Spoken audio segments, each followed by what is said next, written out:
السلام عليكم ورحمة الله وبركاته. ازيكم يا حبايبي؟ عاملين ايه؟ يا رب تكونوا بخير وبصحة وافضل حال. هقول لكم بعد كده سريع على اخر اسعار الفاكهة والخضار. احنا جبنا السوق النهارده، فقلت بقى ايه اعرف الناس كده بعد الاسعار بتاعت الفاكهة والخضار اللي احنا جبناه. يعني اول حاجة كده الكنتالوب او الاناناس ب10. العنب ما شاء الله مش حلو خالص، يعني انصحكم ما تجيبوش، بس ريتاش بقى كانت مصممه ان هو يجي ب25 وحامض ومش حلو خالص، فما تجيبوش العنب دلوقتي. حتى بصوا يعني ربنا يحفظ ويسلم، مرشوش وملطع وحالته بالله ده خالص، يعني لسه في بدايته. يعني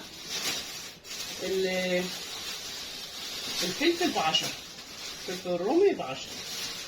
صراحة أكتر حاجة عجبتني في الأسعار دي كلها الفلفل الرومي اللي ب10 والشطة ب10، الكيلو ب10. سبحان غير الأحوال. المشمش ب20، وعلى قد ما تقدروا كل مشمش الأسبوع ده لأنه خلاص بيودع.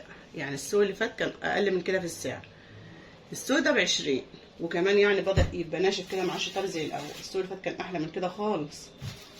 البرقوق ب30 ومش حلو، طعمه برده مش حلو، بس احنا بنحب ننفذ رغبات العيال يعني والله العظيم يا رب بنحب ننفذ رغبات العيال يعني على قد ما نقدر وخلاص. ما تزعلوش لان انا بتلخبط، والله اختكم مضغوطه نفسيا جامد الايام دي، عندي ثانويه عامه وكليه والامتحانات خلاص على الابواب، فدعواتكم بالله عليكم لعيالي وعيالكم وعيال كل المسلمين يا رب.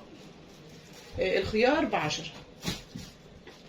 استنى اقول لكم الخوخ الاول. الخوخ قرب يخلص طبعا، فسبت منه عينه كده يا جماعه. الخوخ ب30، بس كان في عربيه كده العربيات بتبيع اقل شويه، بتبيعه ب25. ما شاء الله، الله المستعان وخلاص. التفاح المصري العادي ده ب25 اهو يا جماعه، ده ب25.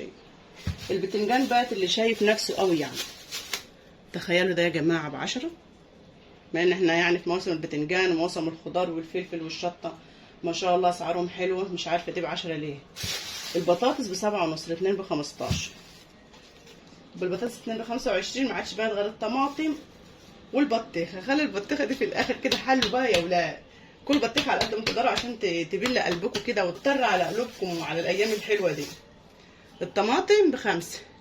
بصوا بقى نصيحه مني كده، على قد ما تقدروا اعملوا صلصه الايام دي، خزنوا طماطم قطعوها قطع كده وحطها في كاس وحطها في الفريزر. لما تعوزي تطبخي طبخه تطلعي الكيس وتحطيه في شويه ميه دافين، لو انت مستعجله تضربيه في الخلاط وتصفيه ودمته، واعملي صلصه واعملي كاتشب، لان رخيصه الايام دي ما شاء الله. شوف طماطم زي التفاح ازاي ب5. الطريه بقى في الاثنين وفي الثلاثه ب5. البطيخه بقى ما شاء الله، البطيخ السنه دي ضارب خالص يا جماعه، يعني مش حلو بصراحه. يعني البطيخه دي ب25. طبعا توته قامت بالمهمه، كانت الحته دي هي مرمله وحلوه، بس نصيحه مني برضو ما تجيبيش بطيخه مقفوله، غير اذا كان حد امين بقى ومتعامله معاه وعارفه ان هو يقول لك الحاجه دي حلوه يعني حلو، غير كده ما تجيبيش. لان بصراحه كم مره جبنا البطيخ مقفول وطلع مش حلو خالص يا جماعه. البطيخه دي ب25 يا حبايبي، 25 جنيه، مش بالكيلو يعني، بالبركه كده يعني. فكل بطيخ على قد ما تقدروا، لان خلاص هو وقته دلوقتي، بعد شويه هيبدا بقى تبقى وحش والدنيا هتبوظ خالص يعني. ودي كانت مشتريات بتاعتنا يا حبايبي. طبعا ما جبتش ليمون، الليمون ب15 بس كان عندي، وكل واحد ماشي على قد ظروفه، واحنا بنحاول على قد ما نقدر ايه نراضي العيال. يعني بنجيب من كل حاجه كيلو، كيلو ونص، كل واحد ماشي على قد امكانياته.